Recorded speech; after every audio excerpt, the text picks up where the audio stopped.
Halo Sobat Hazanah, selamat datang. Hari ini, kita akan menyelami salah satu kisah paling misterius dan mengguncang yang pernah tercatat dalam sejarah London abad ke-19. Sebuah rangkaian kejadian mencekam, di balik lorong-lorong sempit yang diselimuti kabut, di mana sosok tak dikenal muncul dan menghilang begitu saja, meninggalkan ketakutan, pertanyaan, dan jejak yang tak pernah terpecahkan hingga hari ini. Ini adalah kisah tentang Jack the Ripper, sosok bayangan yang menghilangkan nyawa dengan cara mengerikan, lalu menghilang tanpa jejak. Kisah ini bukan hanya tentang kegelapan kota, tapi juga tentang bagaimana masyarakat, media, dan aparat hukum terjebak dalam ketakutan yang belum pernah mereka rasakan sebelumnya. Namun sebelum kita mulai, jangan lupa untuk like, komen, dan subscribe ke channel ini, supaya kamu nggak ketinggalan cerita-cerita sejarah nyata lainnya yang tak kalah menegangkan. Yuk, siapkan dirimu. Selamat menonton. London, tahun 1888. Sebuah kota yang bergerak cepat menuju masa depan, namun masih terseret bayang-bayang masa lalu. Asap hitam dari cerobong pabrik menari di udara, menyelimuti langit dengan kabut tebal yang tampak seperti selimut kelabu. Di antara kemegahan gedung parlemen dan kereta kuda bangsawan, tersembunyi sebuah dunia yang berbeda. Dunia yang tidak pernah masuk ke halaman depan surat kabar kecuali jika sesuatu yang buruk telah terjadi. Di sudut timur kota, terdapat distrik bernama Whitechapel, sebuah tempat yang seperti kota dalam kota, penuh lorong sempit, dinding lembab, dan bangunan tua yang nyaris rubuh. Disinilah kehidupan berjalan dengan ritme berbeda. Bukan suara lonceng menara atau alunan musik klasik yang terdengar, tapi jerit bayi, teriakan pemabuk, dan langkah kaki tergesa-gesa dari mereka yang tidak ingin terlihat saat malam mulai jatuh. Kehidupan di Whitechapel keras. Banyak warganya yang tidak memiliki pekerjaan tetap. Beberapa menjadi buruh kasar, beberapa menjual barang bekas, dan sebagian lainnya mencari penghidupan dengan cara yang tidak banyak dibicarakan secara terbuka. Mereka tinggal di penginapan murahan, berdesakan dalam kamar sempit, berbagi nafas di antara dinding kayu yang rapuh. Pada awal Agustus, awan hitam tampak lebih tebal dari biasanya. Udara dingin seperti membawa pesan yang tak terucapkan. Beberapa orang mulai merasa gelisah tanpa tahu alasan pastinya. Polisi yang berjaga di malam hari mulai memperhatikan laporan tentang suara-suara aneh dan sosok bayangan yang melintas di gang-gang gelap. Tapi di kota sebesar ini, ketakutan sering dianggap sebagai bagian dari kehidupan. Sampai akhirnya, sebuah peristiwa mengubah segalanya. Mary Ann Nichols, seorang perempuan yang hidup sendirian di Whitechapel, ditemukan terbaring di tepi jalan Bucas Row pada pagi hari tanggal 31 Agustus. Sosoknya tergeletak dalam diam. Tak ada saksi, tak ada yang mendengar suara, hanya keheningan yang menyelimuti tubuhnya. Polisi yang datang segera mengelilingi lokasi, tapi tidak ada petunjuk jelas. Yang ada hanya luka mengerikan di bagian leher, dan sebuah pertanyaan yang menggantung di udara. Siapa yang tega melakukan ini? Kabar tentang kejadian ini menyebar cepat, lebih cepat dari kereta uap yang melintasi London Bridge. Namun banyak yang mengira, ini hanyalah peristiwa kelam yang sesekali memang terjadi di kota besar. Mereka tidak tahu, ini baru permulaan. Dalam beberapa hari, lorong-lorong Whitechapel berubah. Orang-orang mulai berbicara dengan suara pelan. Para ibu mempercepat langkah saat menjemput anak-anak mereka. Dan para lelaki menjaga pandangan waspada, seolah bayangan dari tembok bisa berubah menjadi ancaman nyata.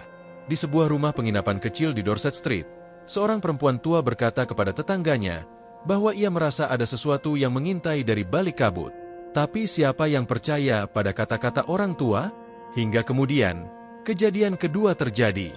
Annie Chapman ditemukan tak bernyawa di halaman belakang 29 Hanbury Street, hanya 8 hari setelah peristiwa pertama. Luka pada dirinya jauh lebih parah, jauh lebih tak masuk akal. Petugas medis yang memeriksa lokasi mengatakan, luka itu tidak seperti hasil kerja sembarangan. Ada ketelitian, ada ketenangan, dan itulah yang paling menakutkan.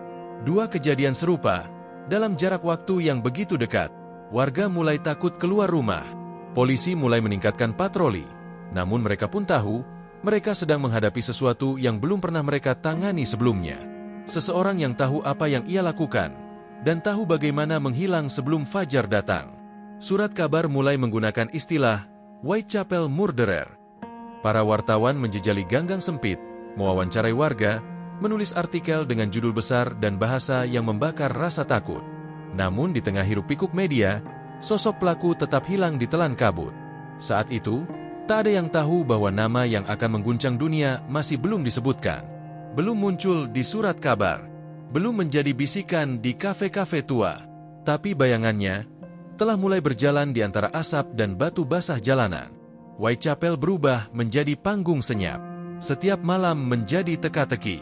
Setiap langkah kaki menciptakan gema kecurigaan. Dan di antara semuanya, seseorang entah siapa berjalan perlahan, membawa niat yang tak bisa ditebak. Itulah awal dari teror yang akan dikenang sepanjang masa. Kabut belum surut ketika pagi menyelimuti London tanggal 27 September 1888. Di tengah kekacauan dan ketakutan yang sudah meresap di Whitechapel, sebuah surat tiba di kantor pusat berita Central News Agency. Amplopnya berwarna krem pudar, tertulis dengan tinta merah yang tampak seperti ingin menarik perhatian. Namun anehnya, tak ada tanda istimewa lain. Isi surat itu pendek. Kalimatnya tertata rapi, seperti ditulis oleh seseorang yang menikmati waktu senggangnya. Tapi setiap kata mengandung sesuatu yang membuat dingin merambat di tengkuk para pembacanya. Surat itu ditandatangani dengan sebuah nama. Untuk pertama kalinya, Jack the Ripper. Surat itu dibuka dengan kalimat, "Dear Boss." Penyebutan itu terdengar hampir seperti lelucon, seolah sang penulis ingin menertawakan mereka yang bertugas memburunya.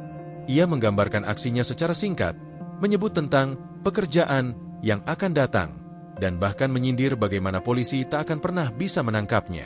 Tapi yang paling membuat bulu kuduk berdiri adalah ancaman yang disampaikan seolah dengan senyum tipis. Ia mengatakan bahwa dirinya akan terus bergerak, akan terus melakukan yang telah ia mulai. Saat surat itu dipublikasikan beberapa hari kemudian, efeknya seperti api di lahan kering. Surat kabar memasangnya di halaman depan. Warga Whitechapel membacanya dengan tangan bergetar. Sebagian menolak percaya bahwa surat itu asli. Sebagian lagi yakin bahwa si penulis benar-benar berjalan di antara mereka setiap malam. Tapi satu hal pasti, nama Jack the Ripper kini telah lahir. Polisi awalnya tidak yakin. Mereka menyimpan keraguan apakah surat itu memang dari pelaku sebenarnya atau hanya dari seseorang yang ingin terkenal. Namun semua berubah ketika sebuah paket tiba, berisi bagian tubuh manusia yang diawetkan, disertai sepucuk surat lain dengan nada yang lebih menyeramkan. Surat itu tidak memiliki banyak basa-basi, hanya sebuah pengakuan. Sebuah potongan dari korban yang disebutkan namanya di dalam surat membuat penyelidik terpaksa mengakui seseorang sedang mempermainkan mereka dari balik tirai kabut. Ketegangan di Whitechapel meningkat tajam.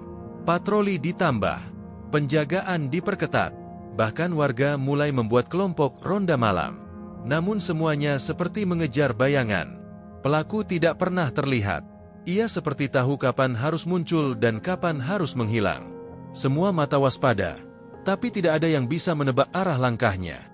Di sebuah sudut kantor polisi, petugas senior bernama Edmund Reid mulai mengumpulkan seluruh laporan yang masuk. Ia tidak hanya melihat pada peristiwa yang telah terjadi, tapi mencoba membaca pola, mencoba mencari irama dalam kekacauan. Namun setiap kali ia merasa hampir memahami, peristiwa baru menghancurkan semuanya. Tanggal 30 September, 2 korban ditemukan dalam waktu hanya 1 jam. Elizabeth Stride ditemukan lebih dulu di pintu masuk Dutfields Yard dengan luka di leher. Namun tidak seperti korban sebelumnya, luka-lukanya tampak lebih terburu-buru. Para penyelidik berasumsi, pelaku kemungkinan terganggu saat melakukan aksinya. Namun 1 jam kemudian, hanya beberapa ratus meter dari tempat kejadian pertama, Catherine Eddowes ditemukan dalam kondisi yang lebih mengerikan. Cairan merah mengalir dari luka-lukanya, dan bagian tubuhnya menunjukkan tanda-tanda perlakuan yang sangat mengerikan dan tenang. Perbedaan antara dua kejadian ini memperkuat teori bahwa pelaku memiliki waktu yang terbatas saat menangani korban pertama, lalu melanjutkan dengan korban berikutnya, seperti seseorang yang tak ingin pulang tanpa menyelesaikan tugasnya. Kembali, surat datang. Kali ini lebih pendek, hanya beberapa baris. Tapi kalimat akhirnya menghantui siapapun yang membacanya. "Touch me when you can." Tangannya seperti melambai dari balik tirai kabut, menantang siapapun untuk mendekat. Di antara surat dan jasad yang ditemukan, masyarakat mulai kehilangan rasa percaya kepada sistem. Petugas dianggap lambat, media dianggap berlebihan, dan semua orang mulai saling mencurigai. Tidak ada wajah yang aman. Tidak ada pria yang tidak dicurigai. Bahkan ada orang-orang yang nyaris diserang warga hanya karena berdiri terlalu lama di sudut jalan. Di salah satu sudut gang, Seorang bocah berkata pada ibunya bahwa ia melihat seorang pria dengan mantel panjang dan topi tinggi menatapnya dari kejauhan. Ibu itu tak berani bertanya lebih lanjut. Cerita-cerita seperti itu semakin sering terdengar, tapi tak pernah membawa jawaban. Dalam gelap malam, Jack the Ripper tidak hanya berjalan. Ia menulis. Ia berbicara melalui surat. Ia menciptakan karakter dari dirinya sendiri.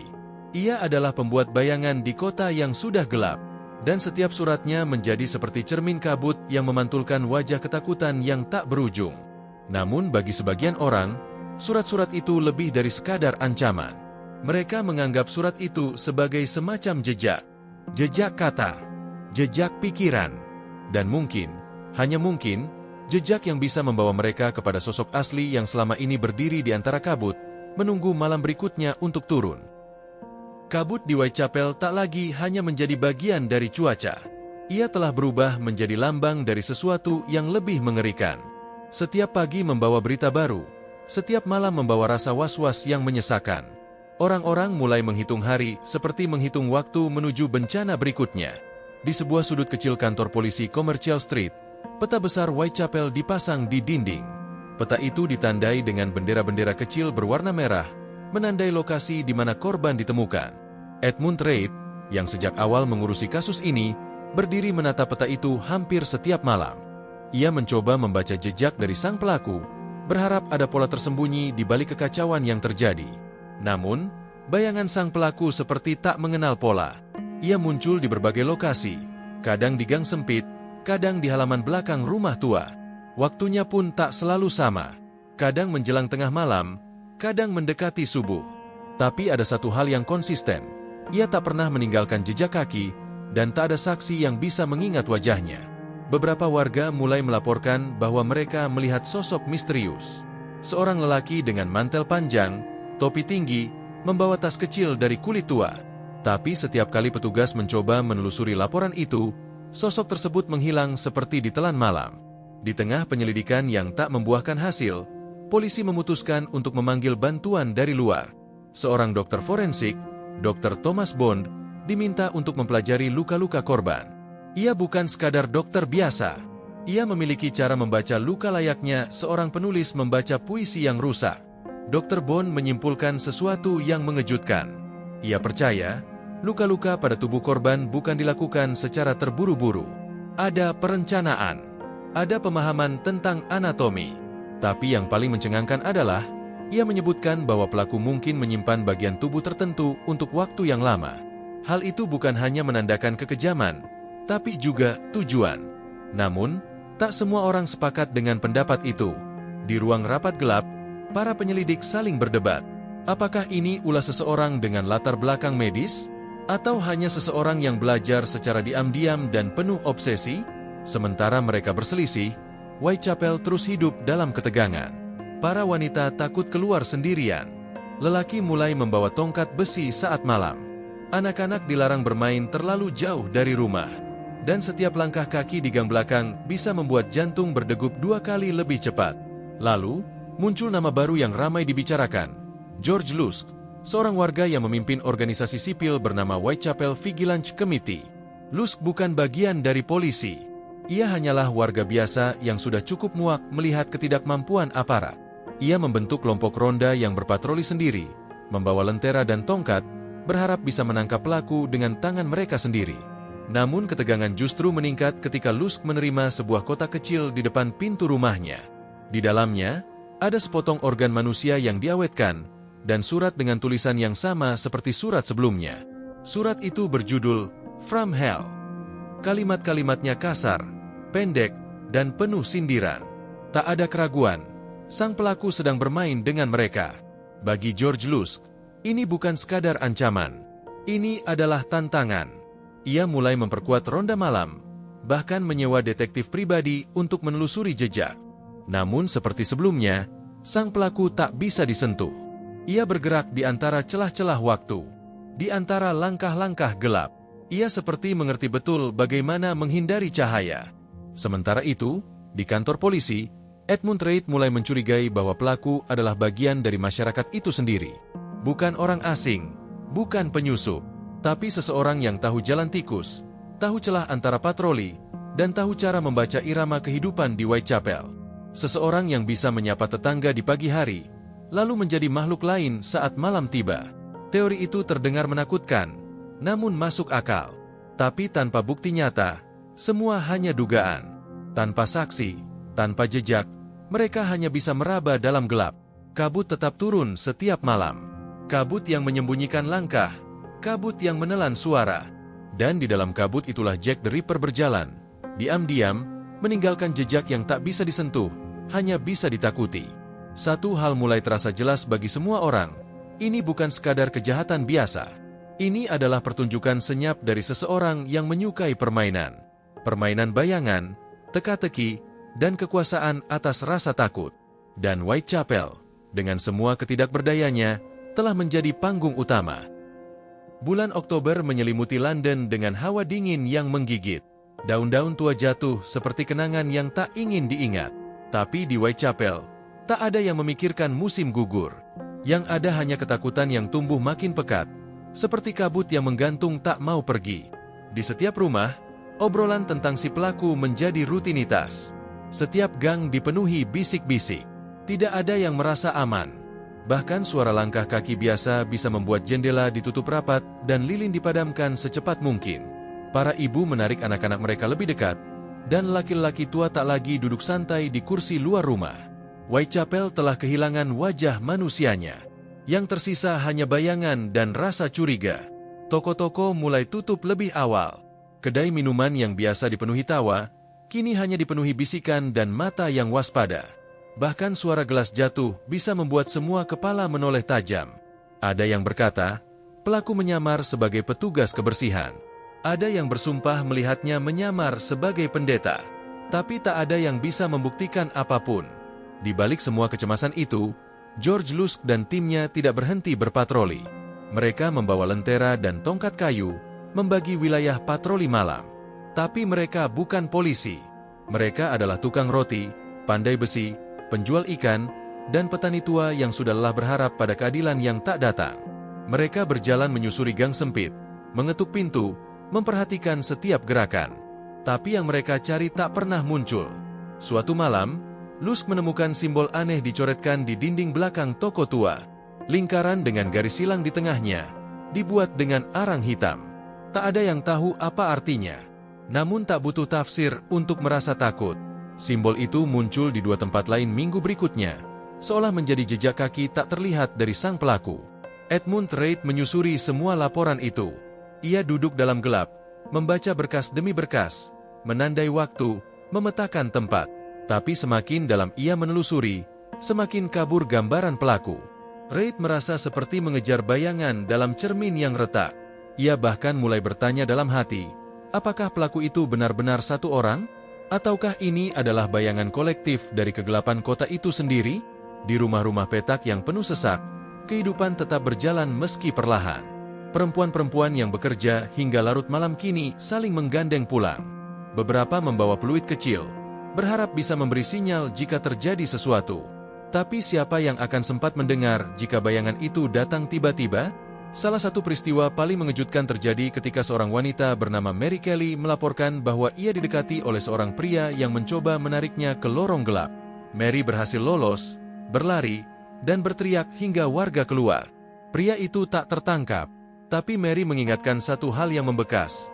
Matanya dingin, tak ada kehidupan di sana. Seperti melihat batu yang bisa berbicara.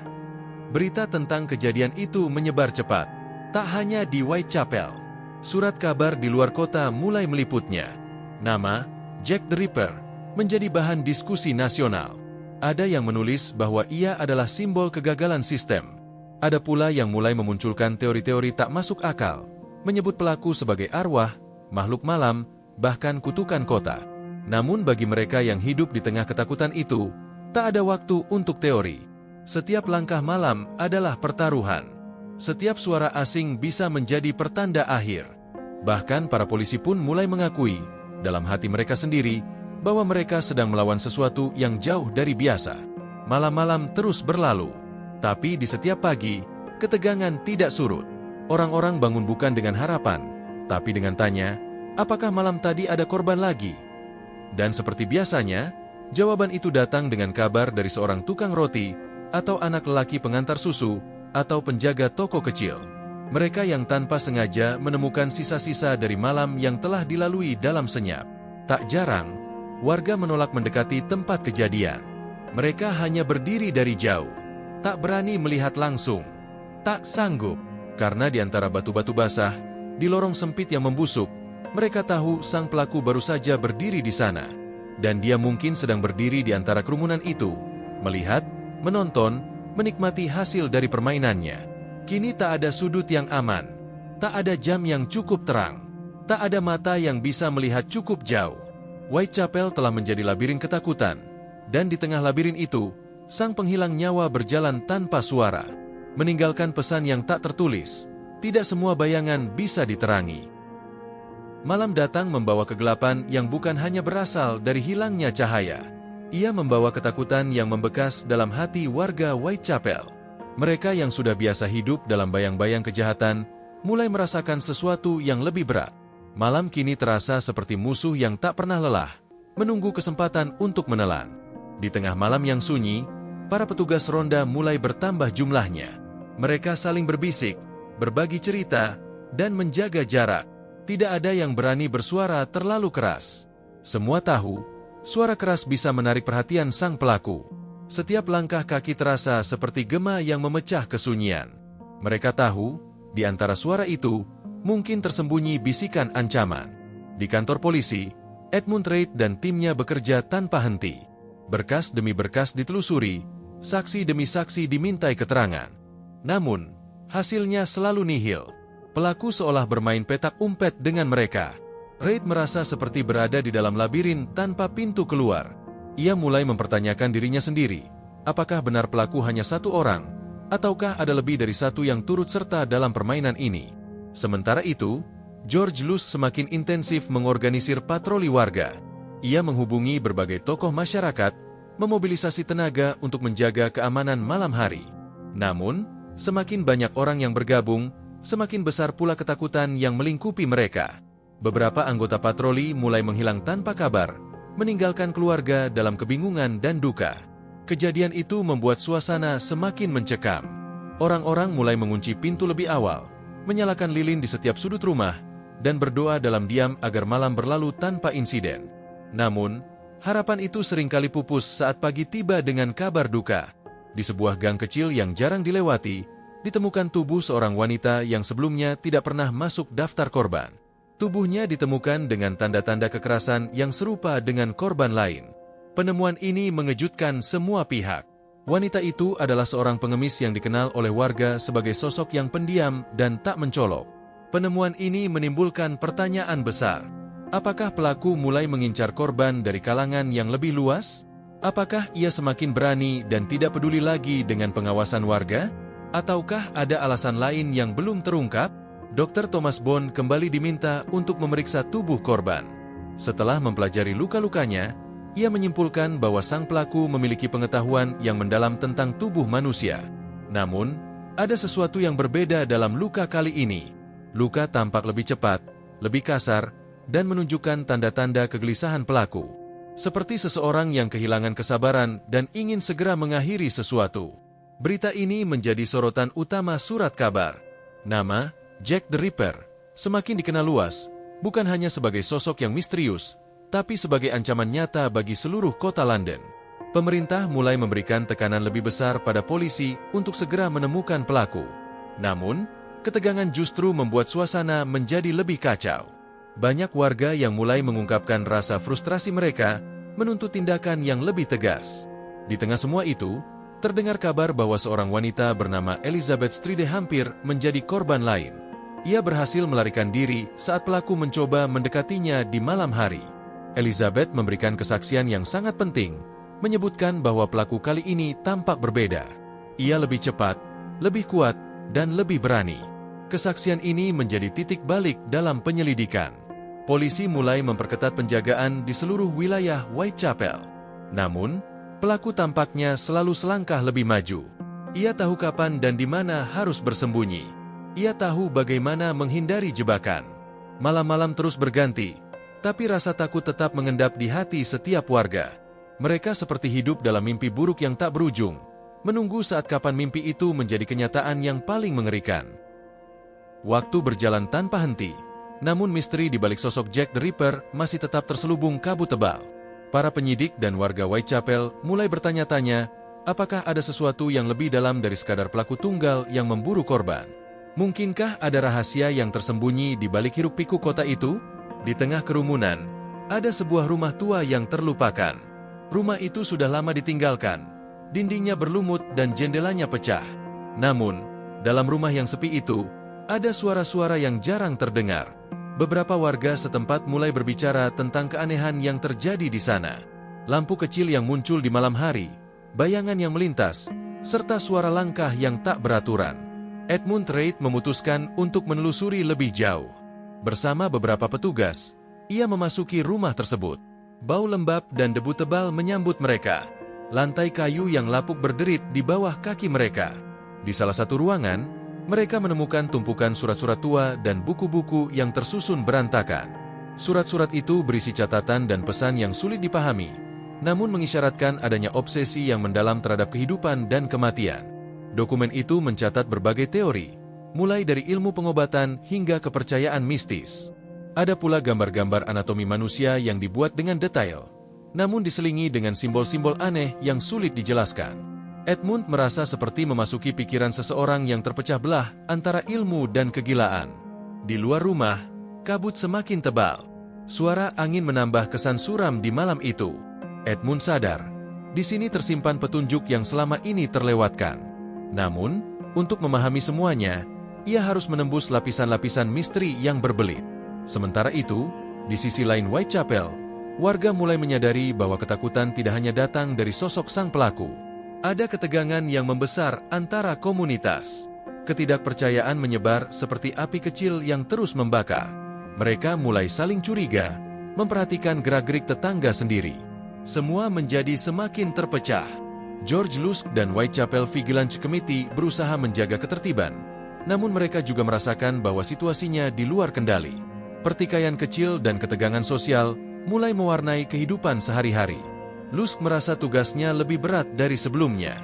Ia harus menjaga keamanan sekaligus menjaga harapan agar kota ini tidak hancur oleh kecurigaan yang menyelimuti.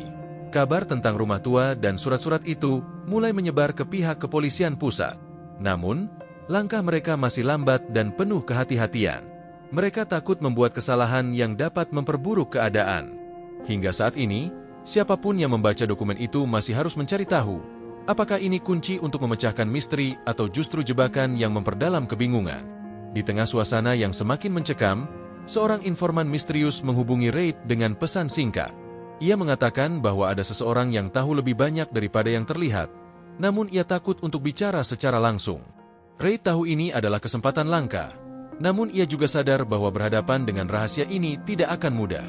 Malam itu, Whitechapel sekali lagi berubah menjadi tempat di mana bayangan dan ketakutan bersatu. Setiap sudut menyimpan cerita yang belum selesai. Rahasia yang terkubur di bawah debu dan kegelapan menunggu untuk diungkap, namun juga siap menggiring siapa saja yang terlalu penasaran ke dalam jurang yang dalam. Setelah penemuan dokumen dan catatan aneh di rumah tua, suasana di Whitechapel menjadi semakin tegang. Warga mulai merasakan ada sesuatu yang lebih dari sekadar sosok yang menghilangkan nyawa para korban. Ada bayangan lain yang mengintai di balik tirai malam, sesuatu yang tak terlihat namun sangat dirasakan. Edmund Reid dan timnya mulai fokus mengamati pola-pola kejadian yang tampak acak.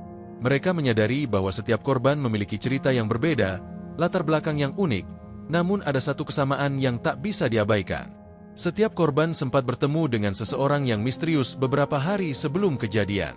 Penyelidikan membawa Reid ke sebuah rumah bordil yang sudah lama tutup. Rumah itu menjadi saksi bisu dari banyak rahasia yang tersembunyi. Reid menemukan bahwa beberapa korban pernah berada di sana, dan mungkin ada sesuatu yang tersembunyi di balik dinding-dinding itu. Sementara itu, George Lusk dan para anggota Vigilance Committee berpatroli dengan kewaspadaan tinggi. Mereka sering melihat bayangan samar di sudut jalan, seperti sosok yang mengintai namun tak pernah tampak jelas. Beberapa anggota bahkan mengaku mendengar bisikan-bisikan yang membuat bulu kuduk merinding. Ketegangan sosial semakin meningkat. Warga mulai saling mencurigai. Setiap orang dianggap berpotensi menjadi pelaku atau saksi. Bahkan di antara teman dan keluarga, rasa curiga mulai merembet. Kota yang dulu ramai kini terbelah oleh ketakutan dan kecurigaan. Edmund Reid mendapat informasi dari seorang informan yang menyatakan bahwa pelaku memiliki koneksi dengan dunia bawah tanah kota London. Informasi ini membuka pintu baru dalam penyelidikan. Namun, mencari kebenaran berarti menghadapi bahaya yang lebih besar. Salah satu malam, Reid hampir menjadi korban saat ia mengikuti jejak seseorang yang dicurigai.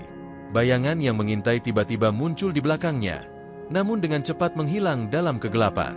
Reid sadar, pelaku atau konspiratornya tidak akan menyerah begitu saja.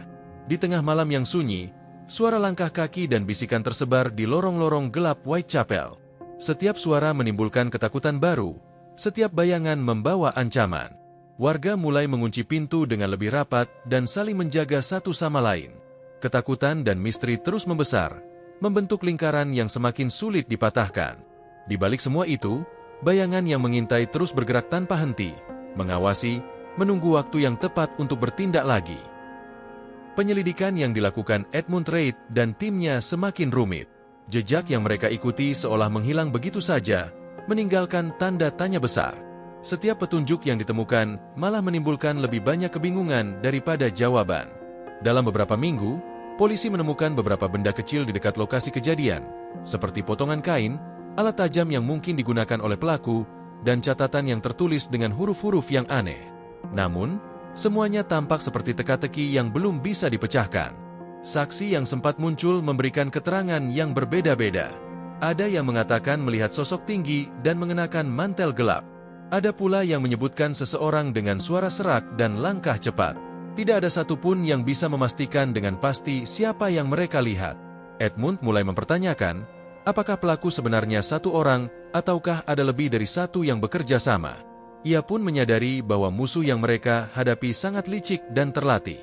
Pelaku tahu bagaimana mengaburkan jejaknya dan memanipulasi keadaan agar terlihat seperti kebetulan semata. Kondisi ini membuat polisi semakin frustrasi dan warga semakin takut. Berita di surat kabar tidak berhenti membesar-besarkan kejadian, menimbulkan kepanikan yang meluas. Banyak orang yang mulai menghindari jalanan di malam hari dan menutup toko lebih awal. Di balik layar, Edmund dan timnya melakukan pertemuan rahasia dengan beberapa ahli kriminal dan dokter untuk mencari pola dan teori baru. Mereka mencoba menghubungkan informasi dari berbagai sumber agar dapat menemukan titik terang.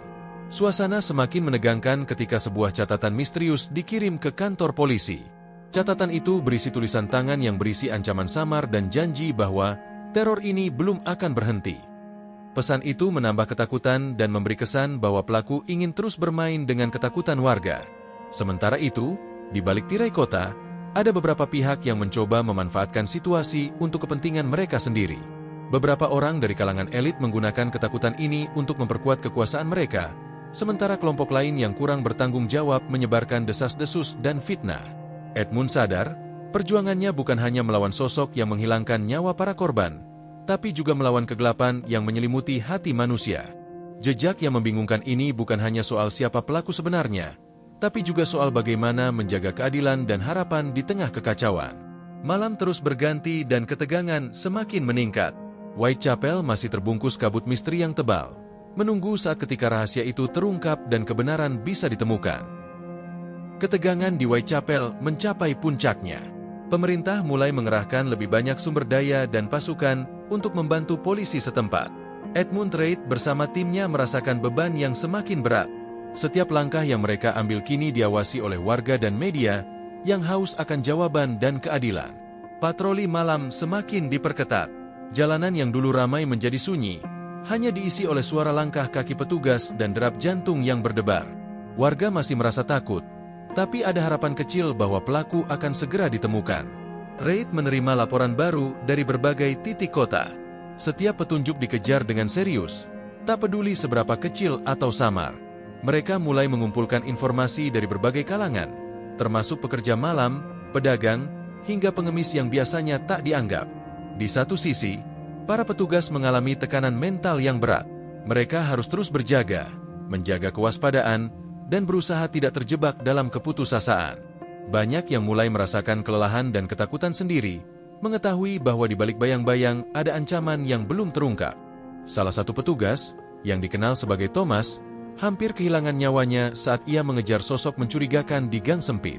Sosok itu berhasil lolos, meninggalkan jejak yang samar dan sebuah benda kecil yang mungkin menjadi kunci penting. Reid dan timnya segera meneliti benda itu dengan seksama. Mereka menemukan bahwa benda tersebut memiliki tanda-tanda penggunaan yang spesifik dan tidak biasa. Hal ini menguatkan dugaan bahwa pelaku bukanlah orang biasa, melainkan seseorang yang sangat terlatih dan berhati dingin. Media mulai mempublikasikan kisah ini dengan headline yang dramatis. Nama Jack the Ripper semakin dikenal luas, bukan hanya sebagai sosok misterius, tapi sebagai simbol ketakutan yang menggerogoti kota London. Beberapa warga mulai menunjukkan keberanian untuk berbicara, memberikan informasi baru yang mungkin bisa membuka jalan penyelesaian. Namun, dengan meningkatnya perhatian, pelaku juga semakin waspada. Ia mulai mengubah pola dan cara kerjanya. Ini membuat penyelidikan menjadi lebih sulit dan penuh jebakan. Reid dan George Luce sadar bahwa mereka harus bekerja sama lebih erat dari sebelumnya. Patroli warga dan polisi harus berjalan beriringan agar bisa mengantisipasi setiap kemungkinan. Mereka juga mulai melibatkan tokoh masyarakat untuk menciptakan jaringan pengawasan yang efektif. Malam-malam Whitechapel masih dihiasi oleh ketakutan dan bisikan misteri. Namun, di balik semua itu, ada semangat yang tumbuh, bahwa suatu saat kebenaran akan terungkap dan kedamaian akan kembali hadir. Setelah berbulan-bulan penuh ketegangan dan pencarian tanpa henti, kisah Jack the Ripper mencapai babak terakhirnya. Edmund Reid dan timnya merasa bahwa mereka sudah semakin dekat dengan kebenaran yang selama ini tersembunyi di balik kabut misteri Whitechapel. Mereka mulai mengumpulkan semua bukti yang ada, menghubungkan setiap petunjuk yang sempat terlewatkan. Surat-surat, catatan, barang bukti kecil, dan kesaksian yang kadang bertentangan satu sama lain disusun menjadi gambaran utuh. Setiap detail diperiksa dengan teliti, mencari pola dan benang merah yang bisa menjelaskan siapa sosok di balik bayangan itu. Ada sebuah nama yang muncul berulang kali dalam berbagai laporan. Seorang pria yang selama ini jarang diperhatikan, namun ternyata memiliki keterkaitan dengan beberapa korban. Pria itu bukan sosok yang mencolok, namun dia selalu ada di sekitar lokasi kejadian. Edmund merasa inilah titik balik dalam penyelidikan mereka. Meski begitu, kebenaran yang terungkap bukanlah yang diharapkan banyak orang. Ada sisi gelap dari masyarakat yang selama ini tersembunyi di balik kemewahan dan hiruk-pikuk kota. Kejahatan yang terjadi bukan hanya hasil tindakan satu orang, tapi juga karena sistem yang rapuh dan ketidakpedulian banyak pihak. Kota London, terutama Whitechapel, berubah setelah peristiwa ini. Warga mulai menyadari pentingnya solidaritas dan kewaspadaan bersama. Polisi dan komunitas pun belajar untuk bekerja lebih erat, membangun kepercayaan yang sempat terkikis. Malam di Whitechapel tetap dingin, tapi kini ada harapan yang mulai muncul di antara kabut. Kebenaran yang tersembunyi akhirnya sedikit demi sedikit terkuak, meninggalkan pelajaran berharga tentang keberanian, keadilan, dan kemanusiaan. Edmund Reid menatap jalanan yang dulu penuh dengan ketakutan. Ia tahu perjalanan ini belum sepenuhnya usai, karena dunia selalu menyimpan misteri baru. Namun, apa yang sudah mereka capai menjadi tonggak penting untuk masa depan. Whitechapel, dengan segala luka dan sejarahnya, kini siap melangkah maju. Kisah Jack the Ripper menjadi peringatan bagi semua, bahwa di balik kegelapan, selalu ada cahaya yang menunggu untuk ditemukan. Meski penyelidikan resmi terhadap kasus Jack the Ripper berakhir tanpa jawaban pasti, misteri ini masih terus hidup hingga hari ini. Banyak teori konspirasi bermunculan, mencoba mengisi kekosongan yang ditinggalkan oleh bukti yang tidak pernah benar-benar lengkap. Salah satu teori yang cukup terkenal menyebut bahwa pelaku sebenarnya adalah seorang anggota keluarga kerajaan. Nama ini muncul karena adanya upaya menutupi jejak dan tekanan dari kalangan atas terhadap media dan kepolisian. Meskipun tidak pernah terbukti, teori ini menarik perhatian karena menyentuh sisi gelap kekuasaan dan politik pada masa itu. Teori lainnya mengarah pada kalangan medis, terutama seorang dokter bedah yang memiliki pengetahuan anatomi tinggi. Beberapa korban ditemukan dalam kondisi yang menunjukkan ketelitian luar biasa, seolah dilakukan oleh seseorang yang terbiasa bekerja dengan tubuh manusia secara profesional. Dan yang tak kalah menarik, ada teori yang menyebutkan bahwa Jack the Ripper hanyalah bagian dari kelompok rahasia yang sengaja menciptakan teror untuk menutupi aktivitas gelap lainnya di London. Kelompok ini diyakini menggunakan ketakutan publik sebagai pengalih perhatian dari kasus yang lebih besar. Dari berbagai teori itu, kita menyadari bahwa kadang kebenaran tidak selalu dapat dijangkau oleh logika dan bukti semata. Ada hal-hal yang mungkin tidak akan pernah terungkap sepenuhnya, tetapi bisa kita pelajari dan renungkan. Kisah ini memberikan banyak pelajaran berharga, bahwa ketakutan bisa membutakan masyarakat, bahwa keadilan membutuhkan keberanian, ketekunan, dan kerjasama, dan bahwa dalam dunia yang penuh dengan misteri, harapan harus tetap dijaga agar kita tidak kehilangan arah. Terima kasih telah menyaksikan kisah ini sampai akhir. Semoga cerita ini tidak hanya memberi wawasan sejarah, tapi juga mengingatkan kita akan pentingnya kemanusiaan dan rasa peduli satu sama lain. Jangan lupa untuk memberikan like, tinggalkan komentar pendapat kalian di bawah, dan bagikan video ini kepada teman-teman kalian. Sampai jumpa di kisah selanjutnya. Salam hangat dan jaga selalu kebaikan di hati.